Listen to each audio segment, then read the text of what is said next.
Bakpia Jokem atau Bakpia Jogja Kembali merupakan IKM yang bergerak pada bidang makanan, khususnya produksi oleh-oleh khas Yogyakarta berupa bakpia. IKM ini didirikan pada tahun 2013 oleh Bapak Arianto beserta ketiga temannya. Bakpia Jokem memproduksi beberapa jenis bakpia, antara lain bakpia premium, bakpia kering, dan bakpia kukus.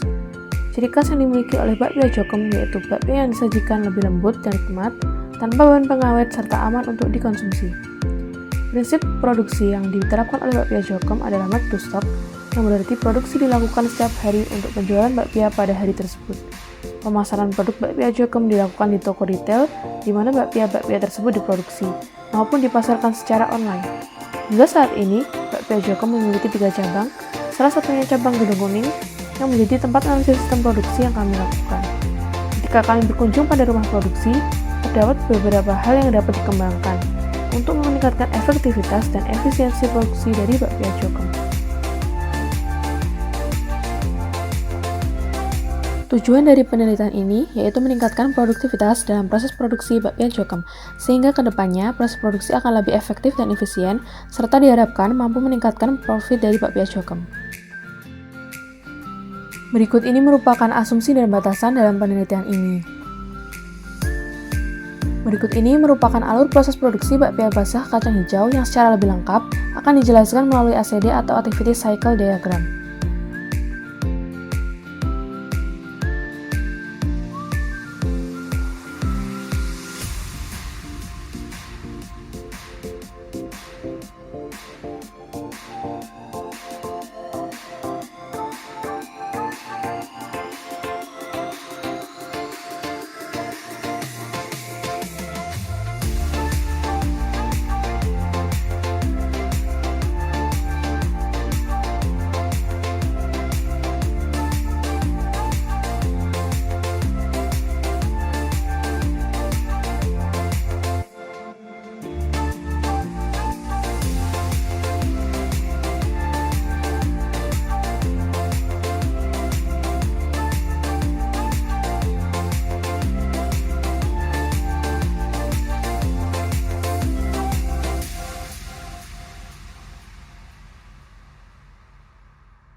Setelah diuji kecukupan data, proses yang dilakukan sebelum membuat model simulasi yaitu mengolah data yang telah diambil dari lapangan menggunakan expert fit.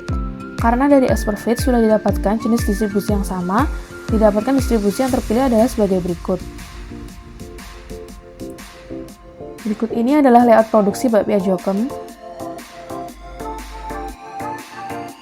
Berikut ini adalah visualisasi software Flexim yang merepresentasikan sistem nyata dari sistem produksi Bakpia Jokem. Di sini terdapat mesin sejumlah 12, operator berjumlah 11, terdapat sejumlah 16 antrian, dan jumlah gudang bahan baku sebanyak 9. Dari model awal ini, didapatkan output produksi sebesar 240 unit. Setelah model awal telah dibuat, dilakukan verifikasi kepada mahasiswa Teknik Industri Angkatan 2019 yang telah mengambil mata kuliah simulasi sistem.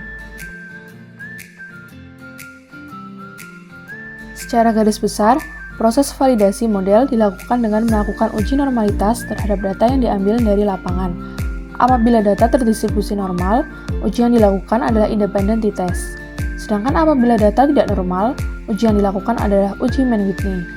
Kemudian, dilakukan pengujian terhadap p-value. Apabila p-value bernilai lebih dari 0,05, berarti gagal menolak H0 yang menandakan tidak terdapat perbedaan yang signifikan antara data aktual dengan model.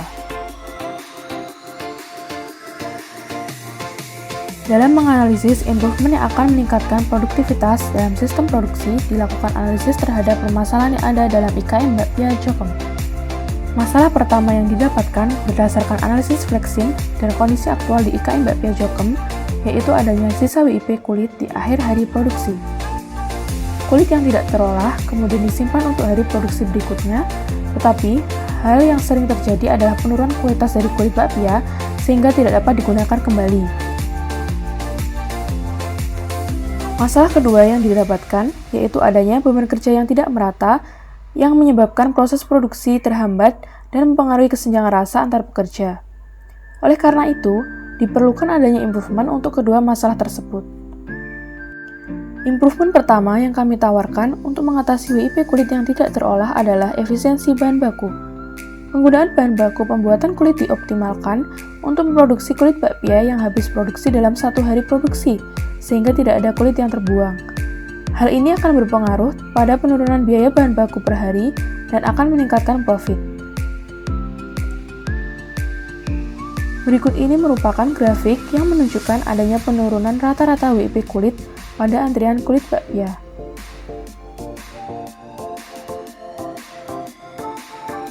Improvement kedua yang kami tawarkan yaitu pemerataan beban kerja dengan perubahan metode scheduling dengan round robin. Pemilihan metode ini didasarkan dengan standar deviasi yang dihasilkan seperti yang tertera. Dipilih metode scheduling round robin sebagai metode dengan standar deviasi terkecil dari utilitas pekerja.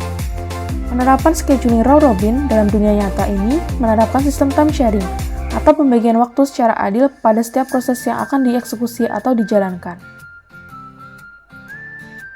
Berikut ini adalah state bar yang menunjukkan utilitas pekerja yang lebih merata.